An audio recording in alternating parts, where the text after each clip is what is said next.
Local News 8 at 10 starts now. Good evening. Thanks for watching Local News 8 at 10. I'm Linda Larson. We continue to follow breaking news tonight as a helicopter crashing at the Ririe Reservoir. We are learning that it is fatal. First responders located the crash site, which was only accessible by snowmobile. It's about halfway between Ririe Dam and the Blacktail access area. Local News 8's Ariel Jensen was at the staging area during the rescue operations. She joins me now in the studio with the latest details. Linda, there were 2 people inside the helicopter. One person was found dead at the scene and a second transported to a hospital with non-life-threatening injuries. The name of those involved have not yet been released. First responders wrapped up their rescue efforts right around sunset tonight.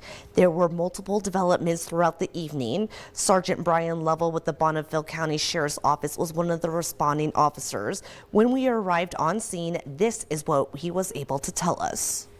Between 4:30 and 5, emergency crews were sent up here to Ririe Reservoir to a report of a helicopter that had crashed or was down on the ice. There was multiple information that was coming into us. Of course, there's areas up here where communication is sparse down in the canyons and stuff. But ultimately, a lot of agencies responded up here. The helicopter was located on the ice on the reservoir. It appears that a power line is down. There's only one spot that a big power line goes across, and so whether that's a factor in it or not, we're still trying to determine, but obviously it has something to do with it.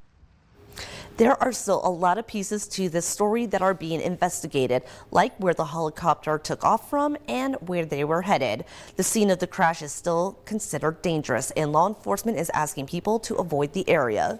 We don't want to have another rescue operation or have any other things happen like that. So probably, they'll get things buttoned up for the night and be back up here during the day tomorrow to finish up what they need to do and make a plan to retrieve the helicopter. Once they are able to pull the helicopter out of the lake, they will learn more of what caused the crash. Reporting in the studio, Ariel Jensen, Local News 8. All right, thanks, Ariel. We will bring you updates as we get them on air and online at localnews8.com.